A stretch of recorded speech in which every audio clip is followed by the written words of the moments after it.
Halo Mas. Gimana? Mau nambahin yang tentang JSX tadi, Oh iya yang boleh. di create element itu Mas. Nah jadi sebenarnya pada di balik layarnya itu sama tadi kan React kan nge-render ya atau nge-bootstrap code-nya itu ke index.html tadi. Nah di balik layar itu sebenarnya yang dilakukan sama React itu dia pakai fungsi create element itu, react.createElement. Nah kalau misalkan kita mau pakai kayak gitu kan ribet ya. Kita harus ngisi tag-nya apa dulu, terus habis itu atributnya kayak gimana, terus yang itunya yang apa, children-nya itu, yang hello world atau this is nested. Nah jadi sama si React itu dia bikin eh, gimana caranya biar nulisnya itu lebih mudah. Makanya ada si JSX itu. Jadi nanti waktu proses ngerendernya itu sama si React, JSX-nya diubah ke bentuk yang react.createElement. Kayak gitu.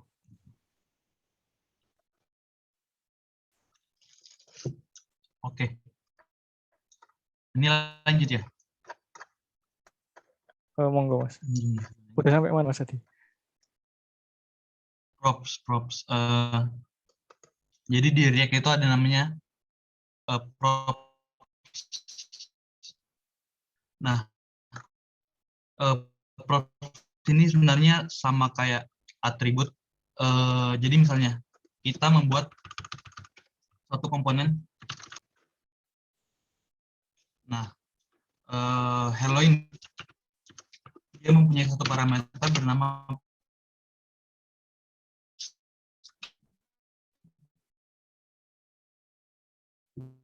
Nah, kalau untuk komponen itu parameternya cuma satu. Biasanya nama parameternya itu karena ini komponen kita bisa buat kayak gini. Jadi hello. Nah, kayak gini. Jadi nanti hello ini dipanggil, misalnya kita return.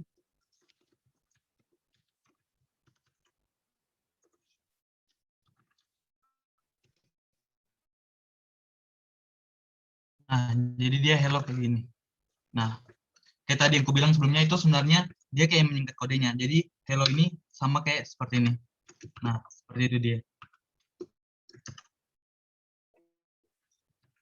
Sama sebenarnya. Nah, di sini misalnya nih kalian membuat satu komponen, terus komponennya ini ribut. Saya kita ingin merender suatu nama di sini, props.name. Nah, kalian bisa dengan menggunakan menambahkan atribut suatu atribut pada komponen hello. Nah, jadi misalnya komponen yang dibutuhkan name. Nah, jadi kalian passing di sini name dan kurung misalnya Samuel. Nah, jadi dia kayak gini. Jadi kalau diulang lagi, kan di sini kita buat satu komponen. Nah, di komponennya ini, komponen hello, dia membutuhkan props suatu atribut bernama name. Kalau misalnya kita nggak passing, nah jadi dia nggak akan ngerender sesuatu gitu. Jadi nggak ada nama di sini. Nah, kalau kita passing, dia jadinya ada.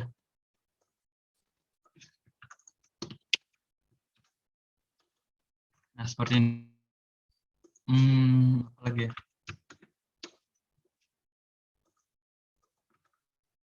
Nah, kalian juga bisa menggunakan, misalnya kalian ingin naruh cons sama dengan nama panjang dengan props.name, terus ditambahin dengan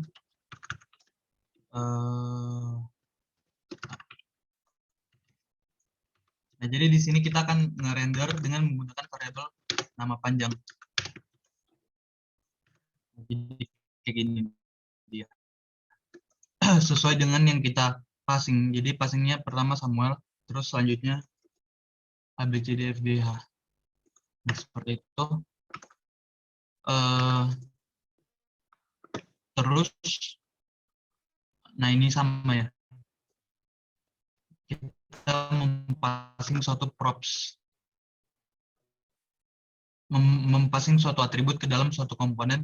Nah, jadinya misalnya kalau kita taruh lagi props.hobby dengan misalnya satu. Nah, kalian bisa taruh di sini.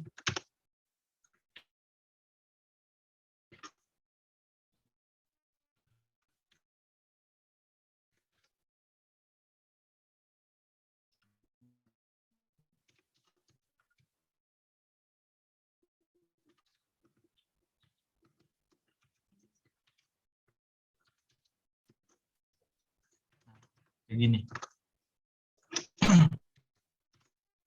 Oh iya, ada satu lagi fundamental dari React. Nah, misalnya kalian perlu gini, ada dua div di dalam suatu komponen.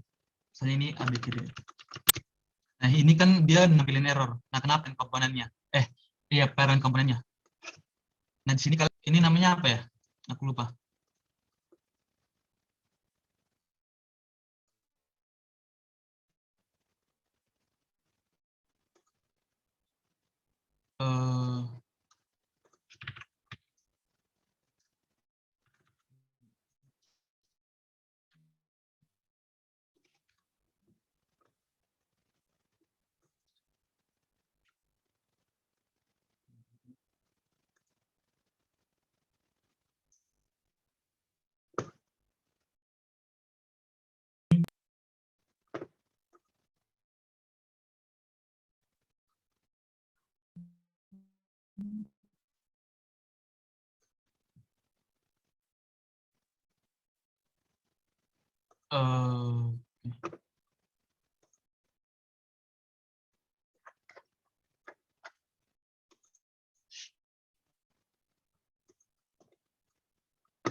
Namanya React Fragment.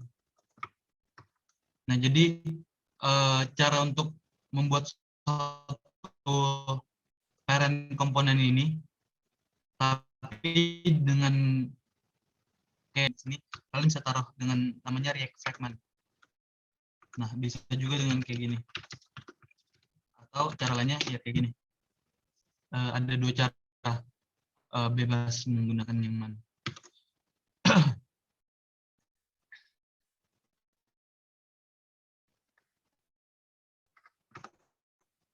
Ini sekilas tentang props, image, children props.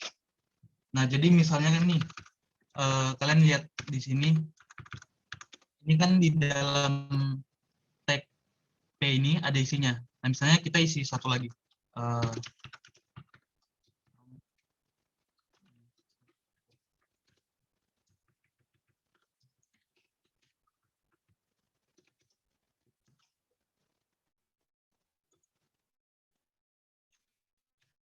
Nah, ini kan kalian bisa lihat, ini ada this is bold sama Mio strip orange. Nah, suatu komponen itu dinamakannya. Nah, ini close tag-nya. Nah, di dalam open sama close-nya ini diantaranya ada namanya children-nya. Nah, jadi ini namanya children props ya. Ya, children props. Nah, misalnya si komponen hello ini. Jadi nanti kita buat open tag sama close tag-nya. Nah, jadi kayak gini. Nah, kalau kita save sekarang terus kita lihat hasilnya, dia nggak ada, dia props dengan nama atributnya children. Nah, ini kan kita udah passing props name, kita passing props hobby. Nah, gimana caranya ingin menampilkan isi atau children dari suatu tag ini? Nah, kalian bisa dengan menggunakan props.children. Jadi misalnya kita tampilin props.children. Nah, kayak gini dia. Jadi dia ada nampilin this is bold, Mio strip orange.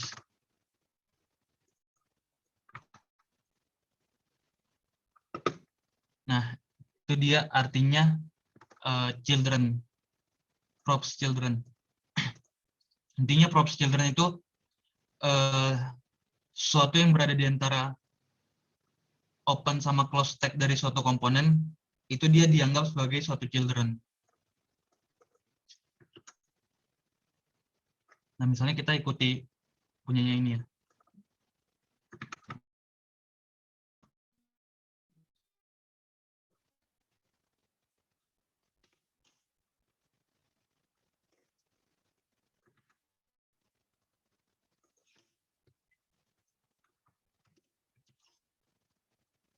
Nah, kan kalau kita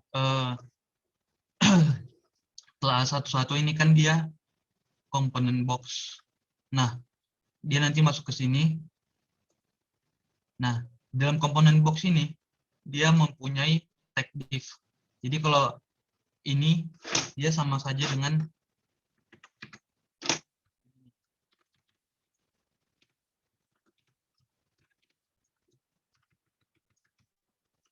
nah, tapi kan sekali lagi, kegunaan dari suatu komponen itu untuk nge-grouping beberapa elemen, ini juga nanti gunanya bisa kalian reuse juga komponennya. Jadi bisa kalian pakai di halaman yang lain kayak gitu, tanpa membuat kode yang ulang, tanpa membuat kode berulang-ulang. Nah, kan di sini dia hanya mempunyai satu props. Propsnya itu apa? Propsnya selamat malam peserta LBE. Nah, nanti gimana cara mengakses ini supaya ditampilkan ke dalam komponennya, ke dalam websitenya? Kalian bisa dengan menggunakan props.children. Nah, state conditional rendering sesuai namanya kondisional. Kondisional itu kan kayak sesuatu yang harus memenuhi lain. Misalnya kita buat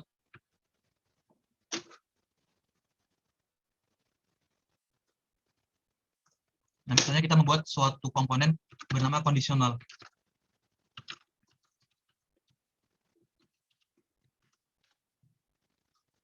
Dan di sini kita bisa membuat variabel sesuka kita.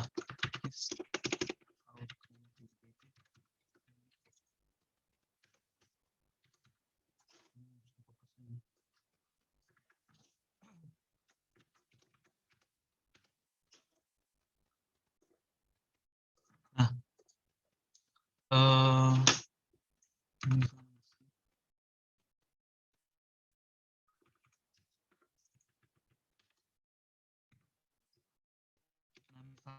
ini kalian bisa, misalnya kan kalian ingin membuat satu pengkondisian. Kalau dia misalnya is authenticated, kayak misalnya kalian login ke suatu web. Nah, kayak gini. Ini kan login kan. Nah, otomatis view login, view orang yang udah login sama yang belum login kan berbeda tampilannya. Nah, ini kalian bisa dengan menggunakan conditional rendering. Nah, kalau dia udah login, kita ingin hello, user.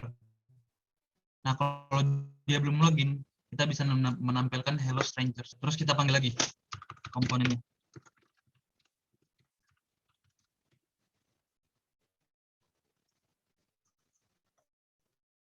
Nah, ini kan hello.user karena kita atur authenticate-nya true. Salah satu caranya lagi, kita bisa dengan mengatur ini. Jadi, di sini kita menggunakan ternary operator.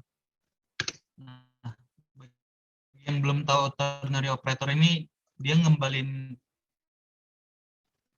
yes or no aja. Jadi misalnya is authenticated, dia true, dia akan ngembalin hello strangers operator.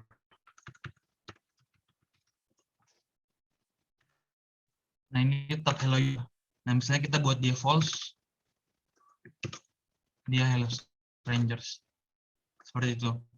Nah, terus misalnya kita ingin nge-refactor supaya kita ingin menggunakan is authenticated-nya sebagai props. Nah, itu gimana caranya? Kayak tadi, kita buat kondisionalnya itu sebuah atribut baru bernama is authenticated. Nah, di sini kita bisa isi dia nilainya false atau true. Nah, kita buat dia true. Terus jangan lupa, di sini kita harus membuat is authenticated menambahkan props di depannya. Objek props ini.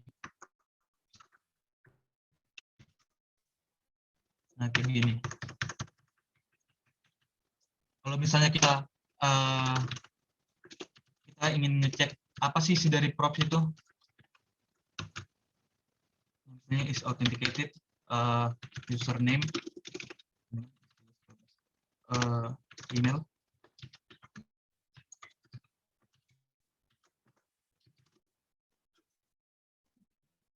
Nah, kalian bisa lihat props ini sebenarnya suatu objek. Nah, ini kita passingkan dalam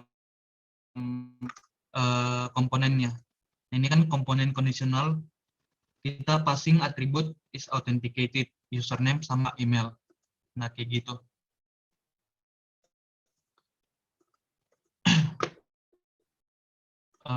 Oke. Terus yang terakhir itu ada namanya list rendering. Kayak misalnya kalian membeli suatu kan.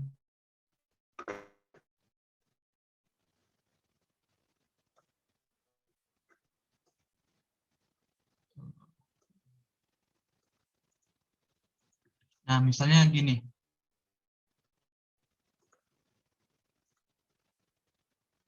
Kita membuat kita ingin menampilkan nama-nama menu, misalnya docs, tutorial, blog, community, tapi kita ingin rendernya kayak ngelooping supaya di render. Nah, jadi kita bisa menggunakan list rendering. Jadi misalnya kalau kalian menggunakan cara seperti ini, misalnya kita buat komponen baru namanya list rendering.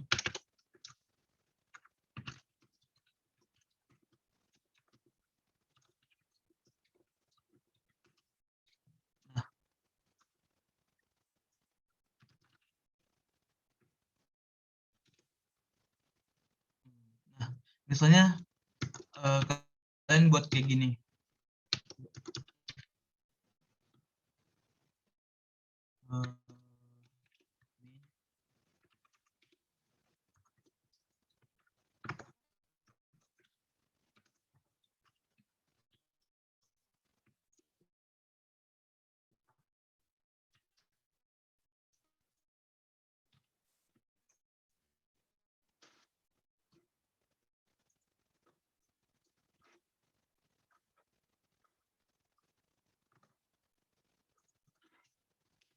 Oh, gitu.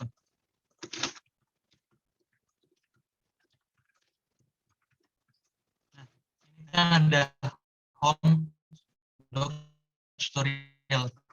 Nah, sebenarnya hasilnya kan sesuai. Tapi ini kayaknya caranya itu. Kita kan menulisnya berkali-kali.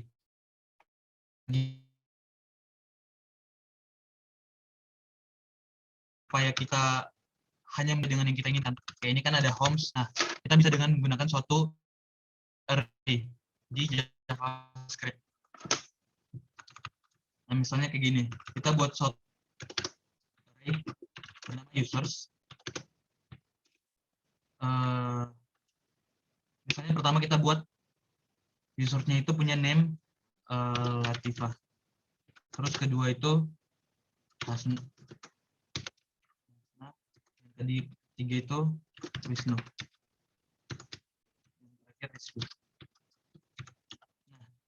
ini seperti yang tadi. Kita bisa ngepassing suatu array ke dalam suatu atribut. Jadi misalnya atributnya namanya nanti ini sini users. Nah, misalnya kalau kita buat ini list users. sini karena ini nanti yang akan ditulis berulang-ulang, kita hapus. Terus kita di sini buat props dot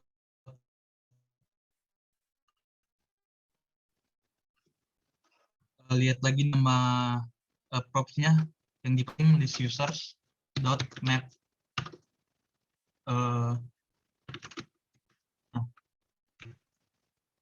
Jadi kita akan return dengan suatu komponen.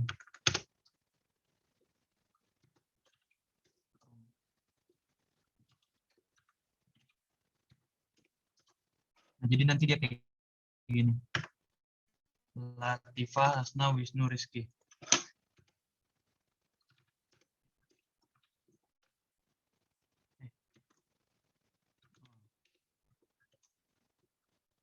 Oh.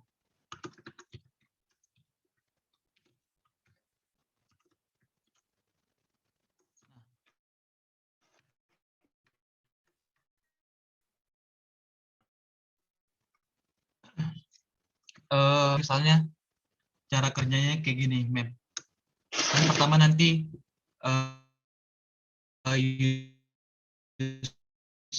satu dari Latifa. Nah, Latifa selanjutnya masuk ke Hasna, selanjutnya masuk ke Wisnu, sama selanjutnya masuk ke Rizky. Nah, di map ini kita membutuhkan suatu variabel untuk ngeanalisa per listnya ini. Jadi kan ini list of string. Jadi nanti isi dari user ini adalah suatu string bernama Latifa. Dia lanjut ke iterasi kedua, masuk ke string bernama Hasna. Masuk ke iterasi ketiga, masuk ke string bernama Wisnu. Nah, seperti itu. Nah, tapi di seperti ini dia.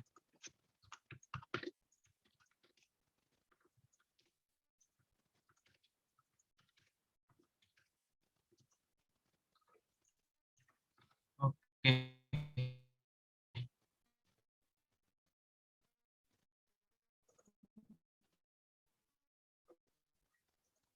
Nah, intinya kegunaan map itu untuk nge-iterasi array, isi dalam array-nya. Kita buat kosong. Nah, misalnya kalau oh ya, mungkin kalau kalian belum tahu, misalnya kita ingin nge-passing suatu props yang isinya itu misalnya 0.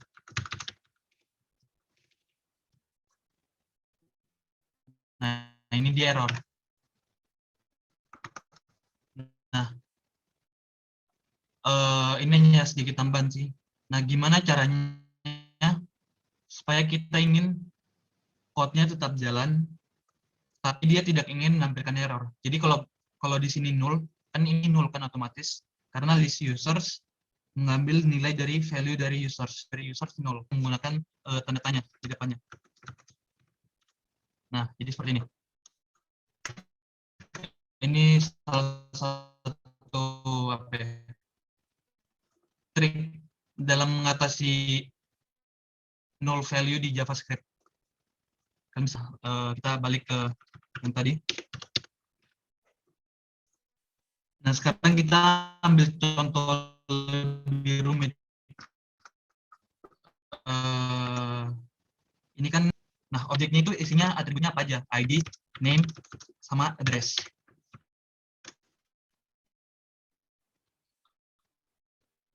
Nah, kalau kita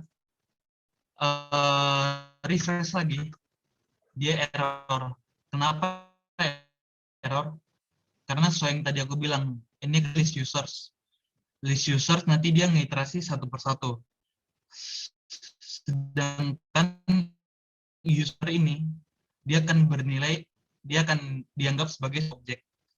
Objek bisa langsung mengambil suatu objek. Jadi kalian ID sama dengan user.id.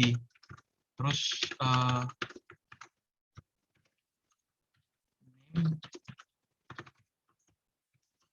user.name. Sama yang terakhir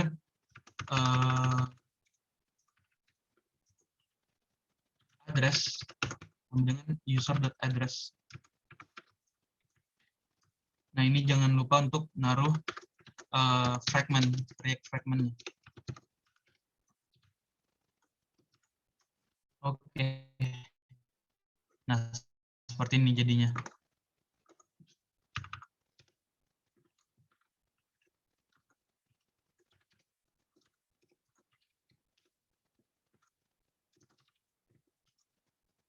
Nah,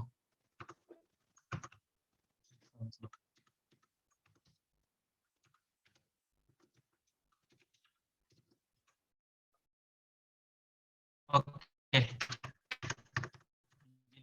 seperti ini. Untuk tanya kan nggak apa terlalu susah atau masih ada kalian konsep yang kurang paham?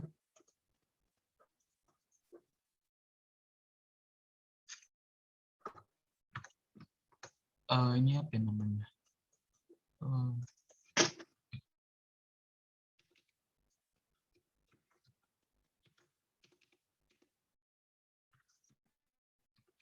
Aku ngasih waktu 1 menit untuk bertanya.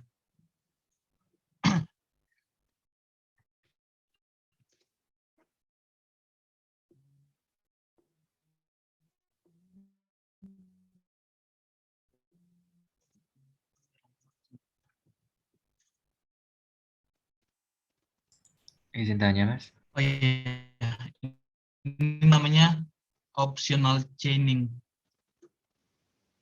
Ya, silakan.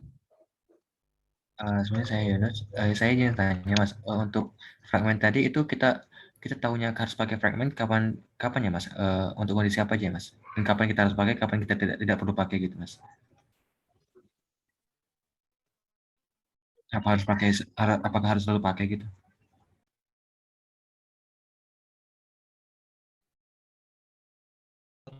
Kasus yang tadi jelas, misalnya kalian, misalnya ini kan suatu page. Biasanya kan suatu page itu dia dia dia selalu kayak apa ya? Kayak di wrap gitu kan sama suatu parent komponen. Nah, misalnya React Fragment itu lebih ke arah ke dalam suatu komponen. Nah, misalnya kan ini kan misalnya app app ini page untuk nge-wrap satu ini. Nah, terus dalam page-nya ini kita mempunyai suatu komponen box. Komponen box-nya ini kan malam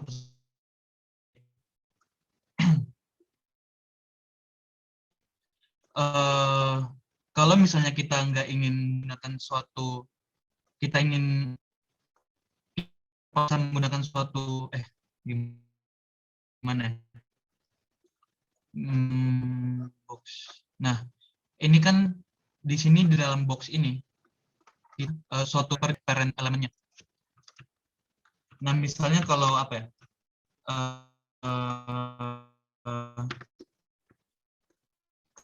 Kalian ingin mengikuti styling dari si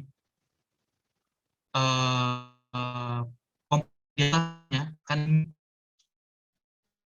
terus ini dia berada di point, nggak ingin nge-override style si point ini satu proses children sama satu gini.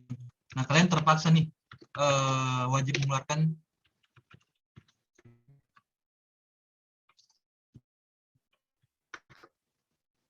misalnya kalau kalian membuat satu website, terus kalian terpaksa untuk membuat dua alert ketika user melakukan sesuatu. Nah, ini kan nanti code-nya itu mungkin anggap aja seperti ini, div. Nah, terus misalnya di sini di app ini, kalau dia mengarah tengah, misalnya ini sini div apa ya?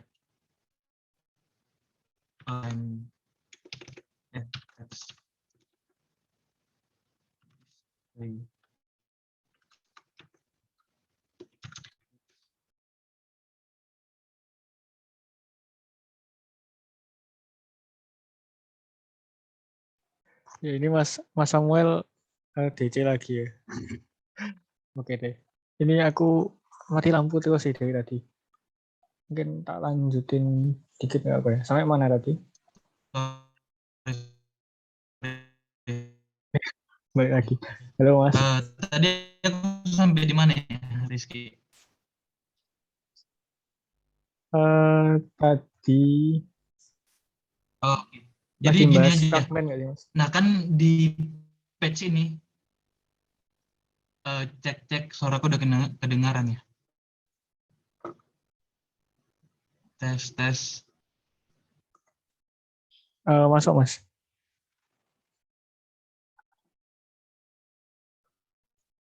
Halo Mas. Kalian ada div justify content center. Nah ini kan kalian bisa berangsi kalau code ini nanti dia akan ditampilkan di tengah sini. Dia ditampilkan di tengah sini. Nah misalnya kalian ingin nge-override gitu style, kalian bisa dengan menggunakan React Fragment daripada kalian harus nambahin suatu div kayak gini. Ini beberapa nggak bisa.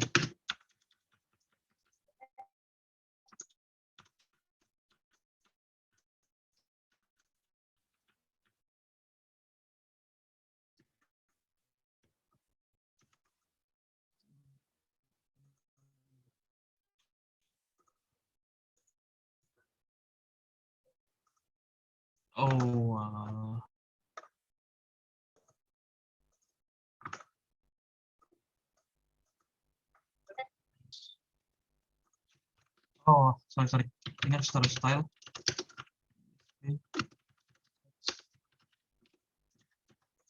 Kebanyakan pakai framework tadi. Justify content.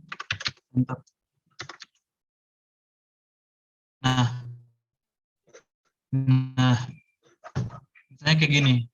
Kan daripada kalian harus kayak nambah suatu disk kayak gitu, kenapa nggak langsung membuat pakai komponen kayak gini. Nah, misalnya kalau hasilnya kalian ingin buat kayak gini ya, daripada kalian harus pakai div tadi, dan kalian harus nge-styling ulang lagi. Kalian ingin hasilnya sesuai kayak gini, kan kalau pakai div, hasilnya kayak gini. Nah, kalian kan harus capek-capek lagi styling. Nah, kita tinggal pakai React Fragment aja.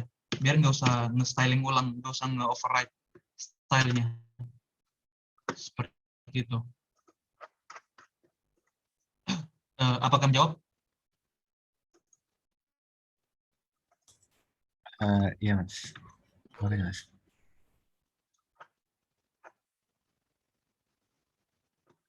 Oke. Pokoknya kalau kalian udah explore lebih dalam pasti jadi ngerti kegunaan dari React Fragment. Oke. Next ada yang mau ditanyain? Hampir jam 9. Biar aku lanjut.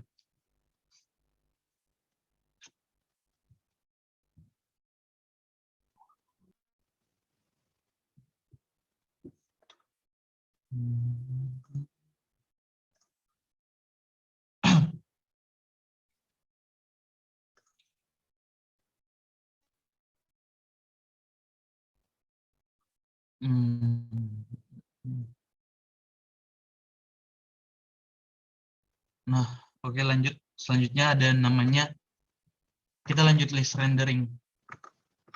Tadi kan list rendering di sini. Mana ya? Nah, ini list. Nah, kan di sini biasanya kalau kalian nge-map suatu elemen, kan ujung-ujungnya nanti kayak nampilin list of elemen kayak gitu kan. Nah, di sini biasanya kita naruh suatu key sih, tapi dengan catatan kapan sih kita perlu menampilkan suatu key. Nah, misalnya ini karena React Fragment. Nah, misalnya kita buat pakai tag div.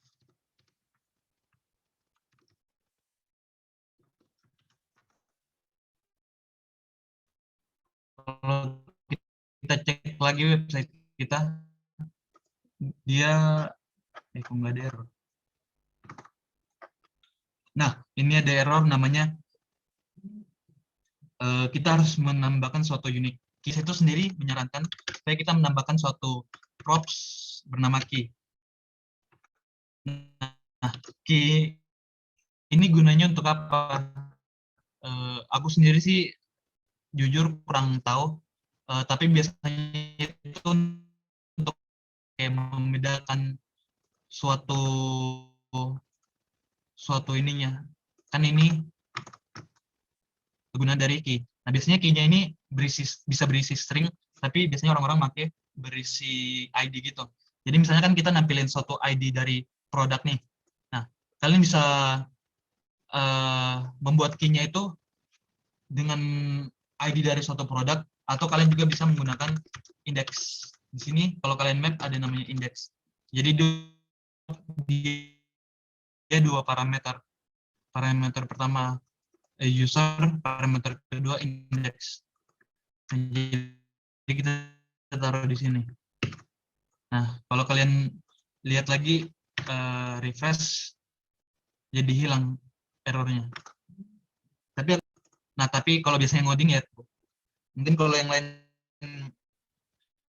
tahu gitu arti dari key, bisa ngasih tahu ke teman-teman yang lain.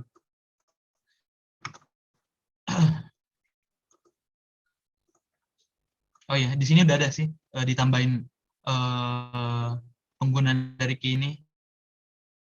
Bisa baca-baca. Nah, intinya itu, key-nya itu bisa ditambahin dari index atau bisa ditambahin dari, kemungkinannya bisa sama kan. Misalnya dari 100 nama bisa nah,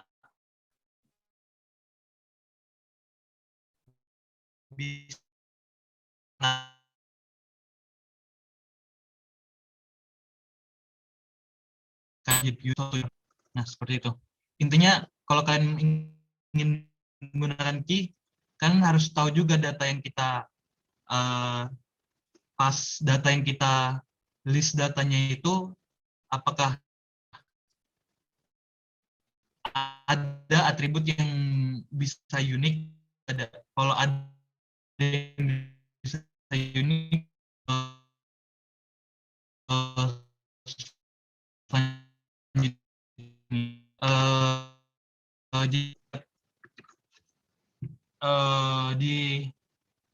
di setiap generic HTML kalian bisa menggunakan style. Nah, apa sih gunanya style ini?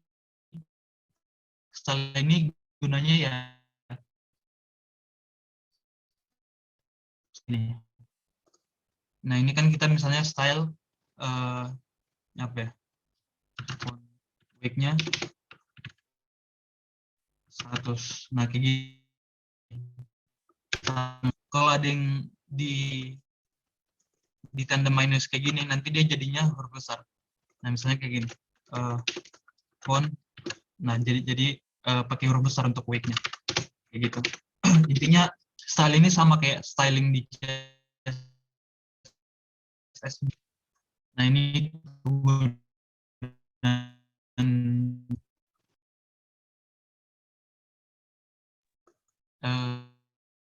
sorry ada teman yang ganggu.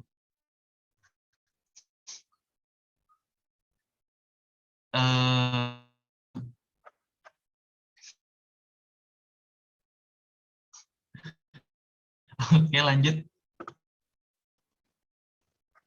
Ini ada inline styling. Mana ya? Nah, kayak gini inline styling. Nah, selanjutnya ada cara lain. Biasanya sih untuk penggunaan styling yang bagus, biasanya nggak kayak gini.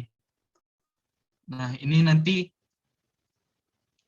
kan ada kemungkinan di sini sama, stylingnya sama dengan, gimana sih caranya saya nggak menulis 2 kali. Nah, terus kita buat namanya cons styling. Nah, di sini tinggal kalian pakai aja box styling seperti itu.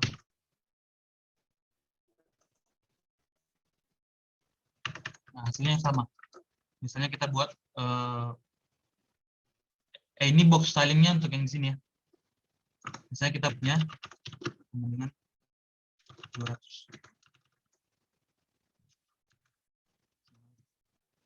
Nah, kayak gini. Jadi kita bisa tinggal nge-reuse saja stylingnya, nggak perlu ditulis berulang-ulang kayak yang sebelumnya. Oh ya, salah satu cara ya folder CSS di sini. Misalnya namanya itu box.module.css. Nah, terus kalian bikin kelas box seperti ini. Nah, ada kelas box. Ini dihapus saja. Nah, kita import dari si box.module.css.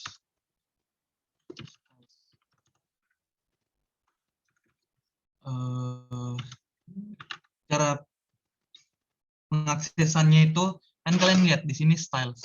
Nah, di sini kita buat kelasnya namanya box. Jadi tinggal kalian akses saja di styles.box. Nah, kayak gitu.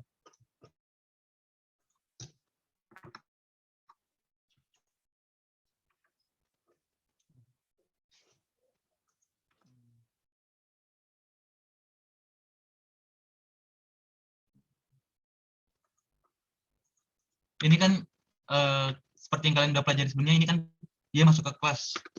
Nah, jadi kalian bisa pakai class name sama dengan styles.box.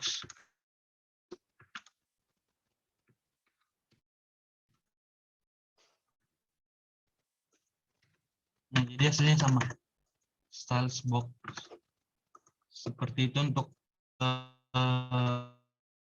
styling di CSS. Dari mau tanyakan.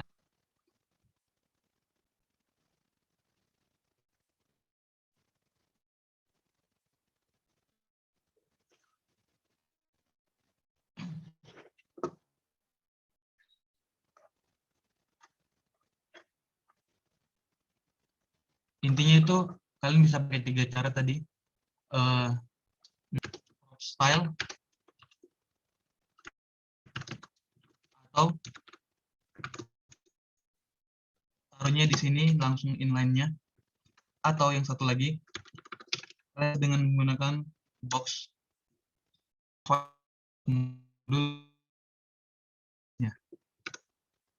Nah, seperti itu.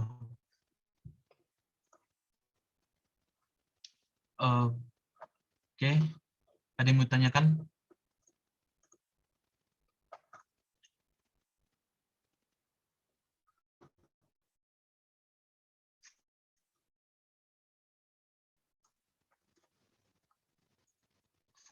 Fungsi dasar dari suatu HTML namanya event handling. Nah, gimana?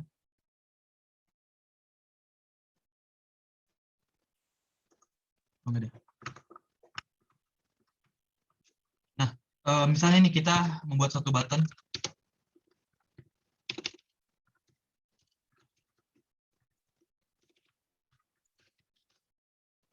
Nah,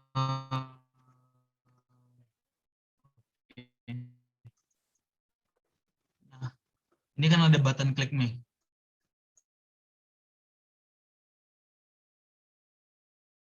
Dari sini kita misalnya itu kalian bisa dengan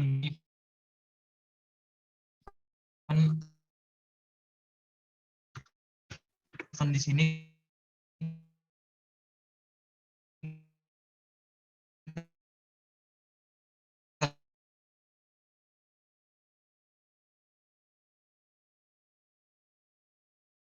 kalian console log target.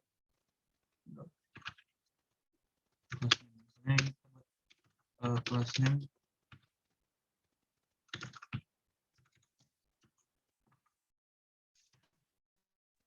Nah, kita klik. Nah, dia keluarkan hasilnya ABCD. Nah, itu kenapa? Kan di sini pertama kita passing props class name. Terus kedua kita buat prompt klik ini supaya mengeluarkan hasil seperti ini. Console.log e.currentTarget.class name. Nah, jadinya dia seperti ini. Dari vektor codingannya kita bisa menggunakan nama fungsi biar dia bisa digunakan berkali-kali di tempat yang lain.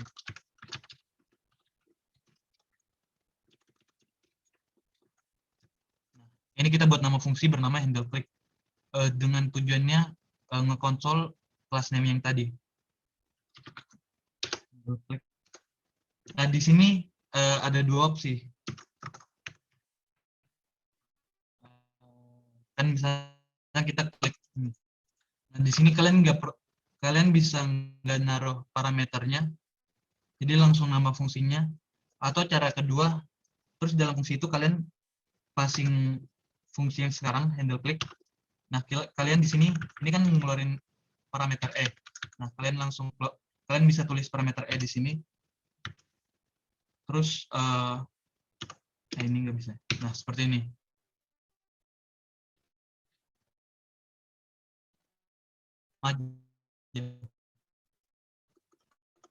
Ngeluarin ABCD. Nah, seperti itu.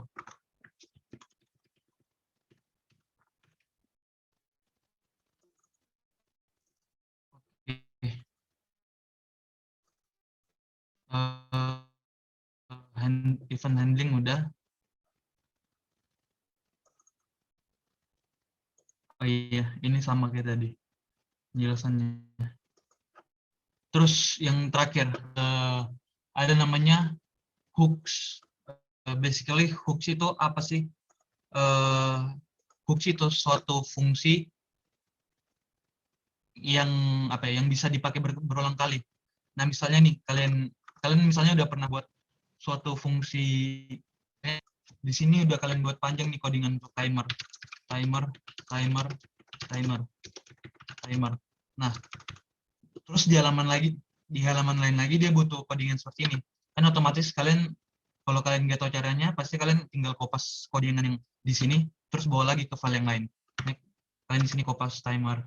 Nah, kayak gitu kan. Nah, ini kan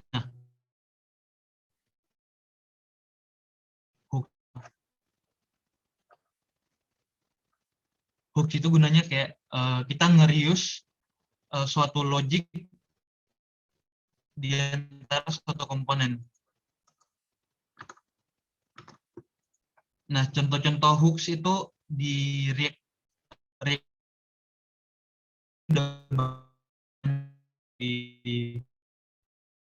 dikasih tahu ada namanya hook. Untuk terus hook itu sendiri biasanya diawali dengan kata use. Jadi use nama kegunaan. Nah, di sini kita gunain use set yang guna apa ya?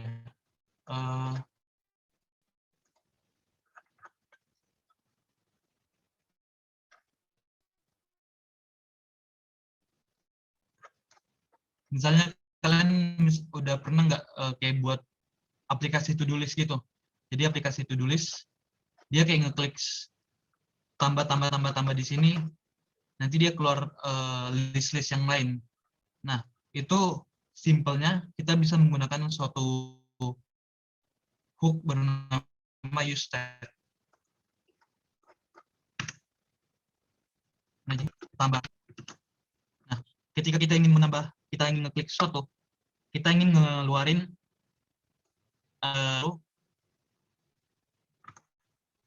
nah, tambahin nanti di sini.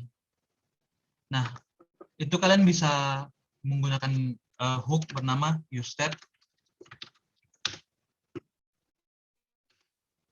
Misalnya kita buat kita ingin menyimpan data bernama users. Ini kalian bisa taruh ini.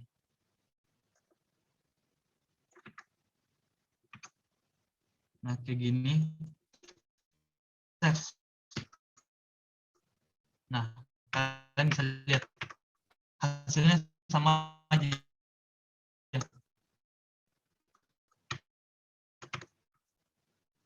Eh, yang pertama ini gunanya mengakses isi dari isinya kan suatu array dengan suatu array objek dari users, gunanya untuk menambahkan suatu data baru ke dalam hook ini. Jadi misalnya ingin nambahin data 6 sampai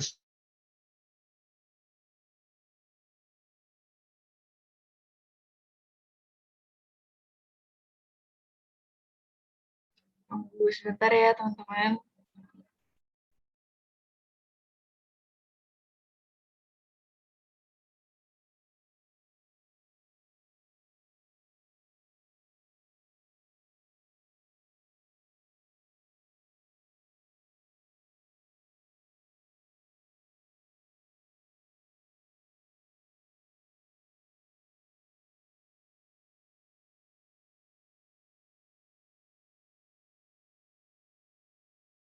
Oke, ini udah kedengaran ya suaraku?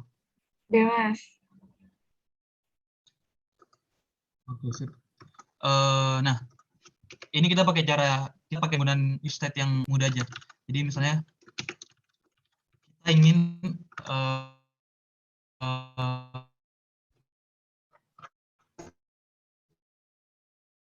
gimana ya? Misalnya ketika kita yang ngeklik suatu tombol ini, dia akan menampilkan angka 1 kita. Nah, misalnya kita siapin dulu hook-nya dengan menggunakan use-state. Nah, misalnya kita namain clicker.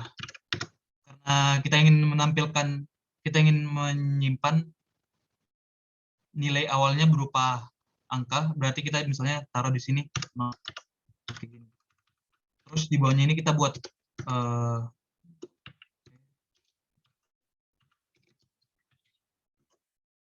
nah, ini kan udah kelihatan kan angka 0.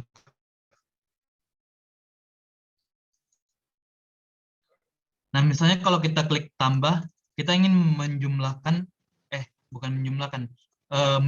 dari berapa banyak kita ngekliknya. Nah, ini kan logiknya itu ketika kita ingin klik tambah, kita ingin meningkatkan value dari angka 0 ini. Nah, berarti ini ada di event bernama onClick. Nah, waktu kita onClick, kita ingin clicker ini. Jadi kalian bisa dengan menggunakan set clicker. Ini kan tadi bilang set mengubah value-nya atau menambah value-nya kayak gitu. Nah, gimana sih cara menjumlahkan dari yang sebelumnya? Kan di sini kita ada value clicker, tambahin aja sama 1. Nah, seperti itu. Misalnya kalau kita tambah, nah jadi dia berubah. Dia ada dengan 30, 34, 35, 36. Nah, gitu. Nah, basically kayak gini sih penggunaan dari website, simpan gitu dalam suatu website, nggak kayak nggak kehapus gitu penggunaan dari website. Nah, ini.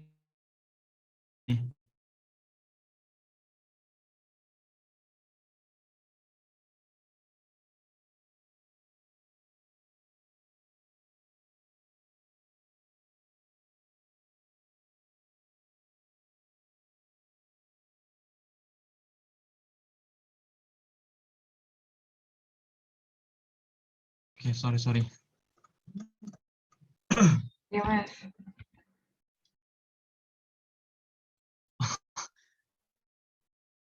Oke, balik lagi ya. Intinya logiknya itu dia ada di event handling on click. Nah, di event handling on click ada fungsi yang bisa kalian gunakan supaya mengubah value di si clicker ini. Nah, fungsinya itu bernama set clicker dalam kurung clicker plus 1. Hooks dan sebagainya.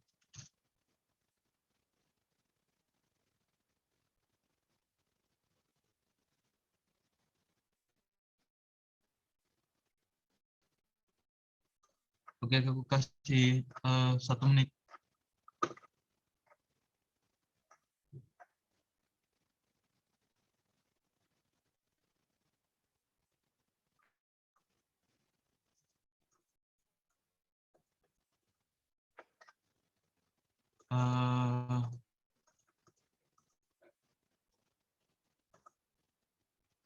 Oke, karena nggak ada, jadi kita lanjut. Nah, ini kan tadi gue bilang kita bisa menambahkan value dari profile user ini ke dalam sini. Nah, itu gimana fungsi itu?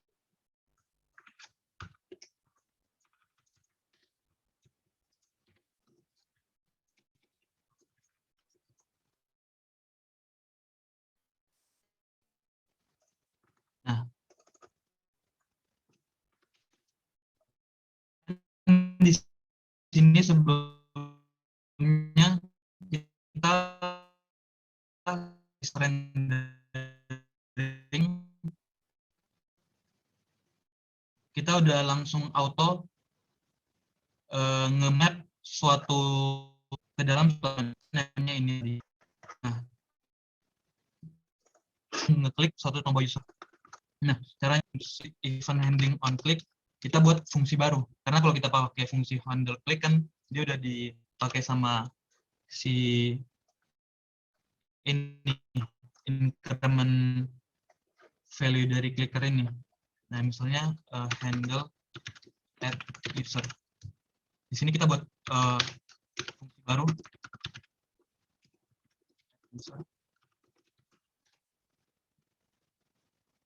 Nah, kan di sini kita udah ada variable users. Nah, sekarang gimana caranya supaya variable users ditambah dengan variable baru berisi ID, name, sama address. Nah, awalnya itu kita buat dulu variable new user. New user sama dengan ID, gimana ya random, number,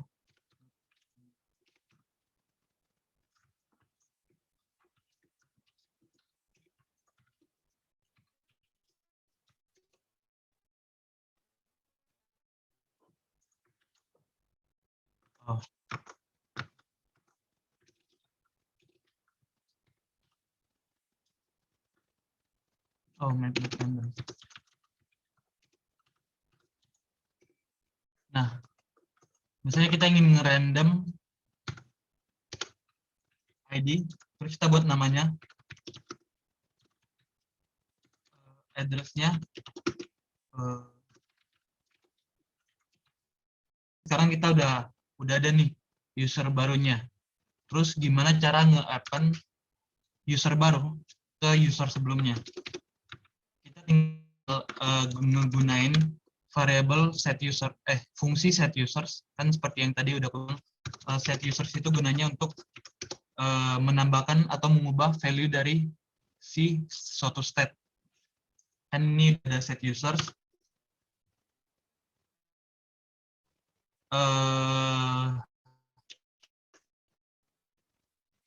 Nah, di sini kalian bisa menggunakan split operators.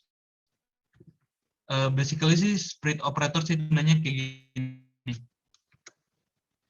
Misalnya kalian ada 3 data, satu variabel rf. Nah, gimana sih cara tambah suatu value baru ke dalam si ARR ini? Kalian bisa dengan menggunakan ARR sama dengan kalian split ARR-nya tuh 2, 3. Nah, kayak gitu. Kalian di akhir biasanya kalian tambahin variable value baru yang ingin kalian masukkan. Jadi bisa kayak gini. Jadi nanti ARR itu bernilai 1, 2, 3, 4. Nah, kenapa nggak kita langsung, kan di users itu ada variable push. Nah, ini nggak direkomendasikan untuk ngeubah sesuatu dari variable usersnya langsung. Nah, intinya variable usernya itu dia hanya untuk read only, untuk nge-write atau menambah data baru, kalian menggunakan set users. Nah, users, terus new user. Ini optional juga sih, kalian bisa new user sebelumnya, baru di sini users, atau kebalikannya, kayak gini, bebas. Nah, seperti ini. Oke. Nah, di sini kita tes.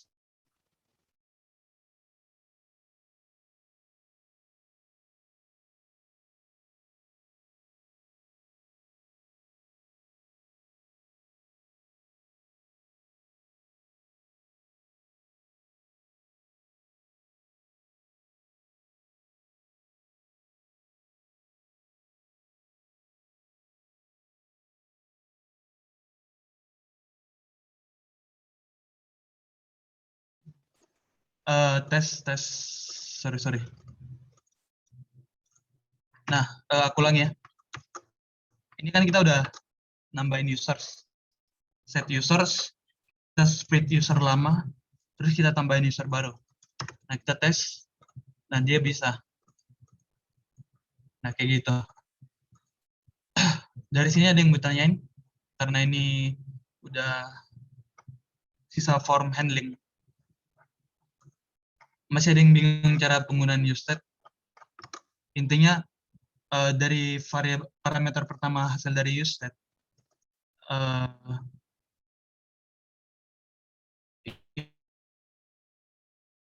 bisa kalian write. Ini gunanya untuk nge-write suatu data, sehingga nanti bisa data yang di read only ini bisa bertambah. Kayak gitu.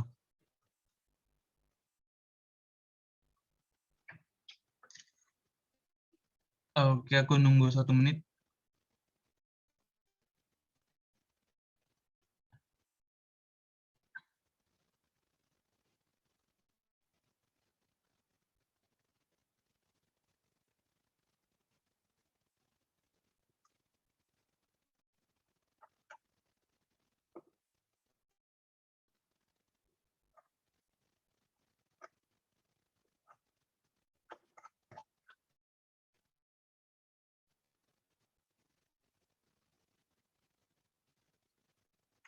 Oke, karena nggak ada, aku lanjut yang modul terakhir,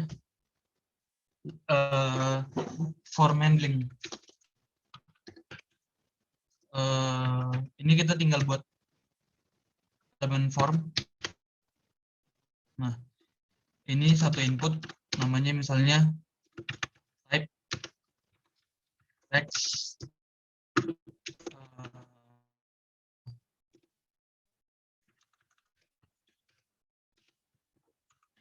Kita masukkan props value on change, gunanya untuk menambah suatu fungsi baru. Nah, misalnya handle username ini.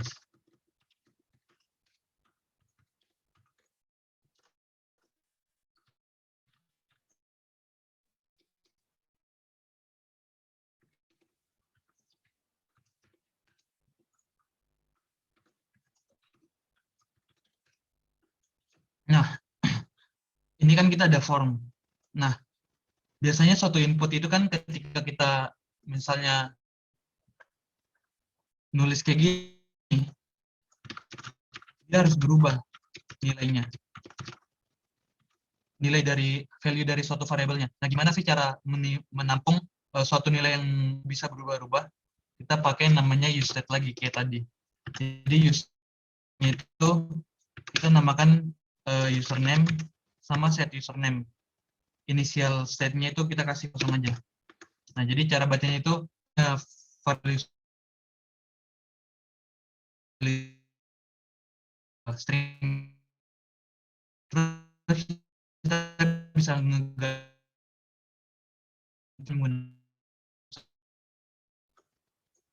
nah seperti itu. Value-nya kan biar kita bisa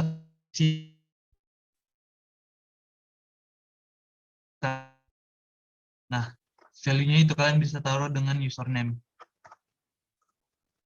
Terus handle username change di sini kayak tadi aku ini padahal udah aku ketik tapi dia belum menyimpan, belum menampilkan value yang terbaru. Nah, kalian bisa pakai set username, terus handle username change-nya ini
parameter E-nya. Nah, ini kan handle username. Otomatis kita bisa mengakses event-nya karena kita passing ke suatu event handling. On change nanti target.value. Nah, kalau kita klik dia bisa. Misalnya kita ngasih set username-nya, kita hapus dulu. Nah, ini dia nggak akan muncul value apa-apa.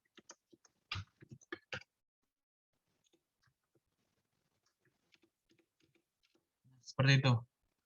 Untuk nge-handle suatu input. Nah, terus kita ingin nge-handle suatu form. Kan biasanya di form itu harus ada button bertipe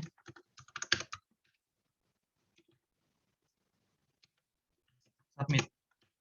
Nah, ini buttonnya bertipe submit. Submit. Nah, jadi dia kayak gini. Nah, kalian kan biasanya ingin ngeklik submit form ini.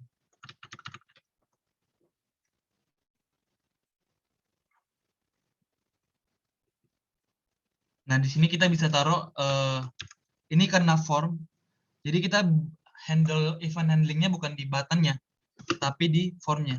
On submit, handle submit form.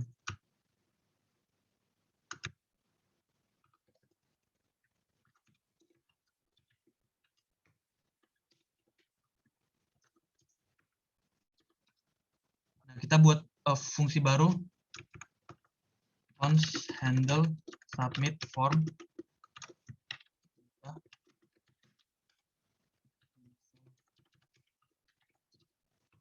Nah, jadi kalau kalian lihat di sini kan ada form, dia sampai close tag-nya, terus ada satu input, terus yang sisanya ada button type submit-nya. Nah, misalnya kita klik ini, kita buat satu username misalnya terus kita klik submit. Nah, ini kan dia masih nggak ini ya, refresh ya. Berarti kita pertama buat itu e.prevent default. Nanti kalian bisa cari di internet apa gunanya prevent default ini.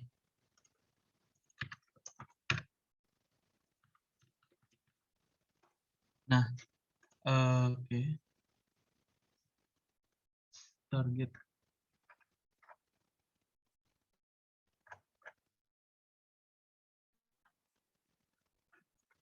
Ini apa ya, aku lupa.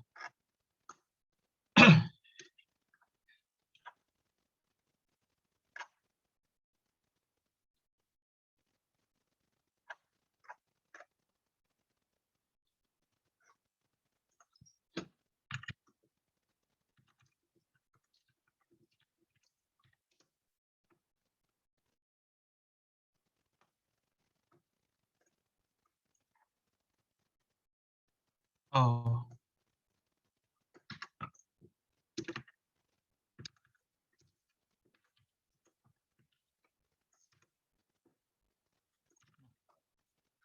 Ini kita bisa lihat formnya. Nah, dari sini nanti kalian bisa kayak buat kayak gini.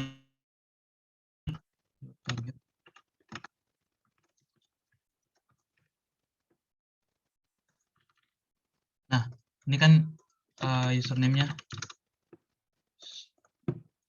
12. Misalnya kalau kita tambahin satu, jangan lupa di input itu wajib ada name-nya, biar enak kelihatan. Terus, saya kita buat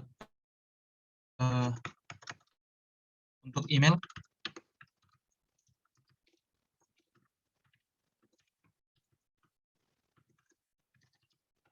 Caranya sama aja sih. Misalnya email, terus handle email change.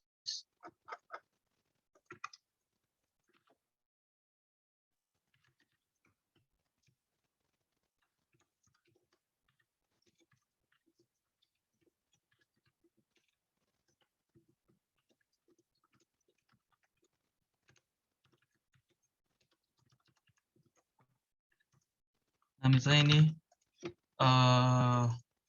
username,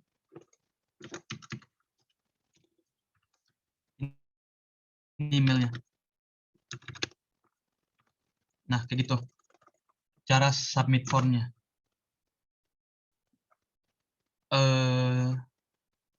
Kayaknya modul kita udah habis. Nah, sebelum ditutup, ada pertanyaan untuk modul formnya, form handling.